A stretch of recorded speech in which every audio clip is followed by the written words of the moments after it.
Good evening, and welcome to the Democracy Forecast, where we track storms and sunshine across America's political landscape.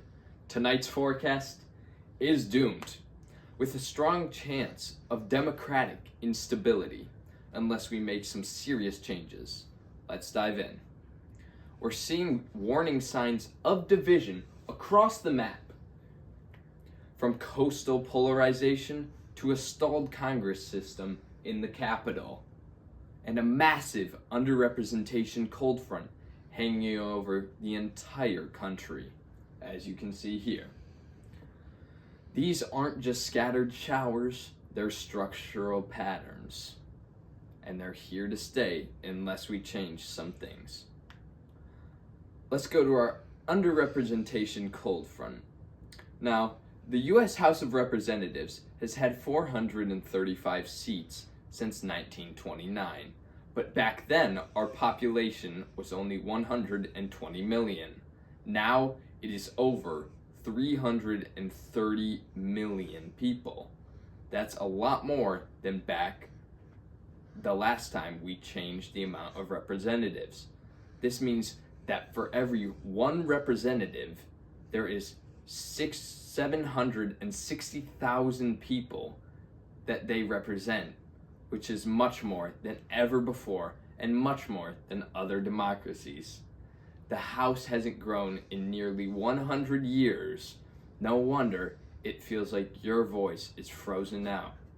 Now we go to our commercial break and we'll be back with more weather. America has grown a lot, but the House of Representatives still stuck at 435 seats, just like in 1911. Back then, we had 90 million people. Today, over 330 million people. Each representative speaks for about 750,000 people. That's too many, and it's why so many voices go unheard. The system feels broken and outdated. Small states have too much power. Big cities are underrepresented. No wonder people feel ignored and angry. It's time to grow the House. More seats means fairer districts. More voices, more accountability. It's not radical, it's democracy. That's how it works. This message is brought to you by the voice of the people. Think of it like a pizza. More people keep showing up to the party, but we still have the same pizza that we started with. More reps means more slices, and more slices means more servings for everyone, which means more representation. Now, let's take a look at some of the storms rolling through DC. It looks as though a cold weather front and underrepresentation are both stalling over Washington, D.C. It has locked the number of representatives in the House at 435. What a shame. Divide between parties has led to expected delays when traveling through all areas of D.C., so expect traffic while getting into work and long backups, especially through the Senate or House of Representatives. Expect slow-moving traffic along with slow-moving legislation and bills. Now we go live to our field reporter, Dan, who's standing by in the middle of a brutal voter apathy cold snap. Dan, what's it like out there? Thanks, Simeon. It's absolutely freezing out here. In fact, temperatures in civic engagement have dropped to record lows.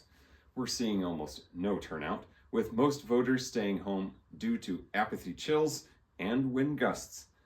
One local resident told me, "Why would I go out in this? Nothing ever changes." And with younger voters becoming increasingly less engaged in politics and democracy, this cold front could stick around for a while.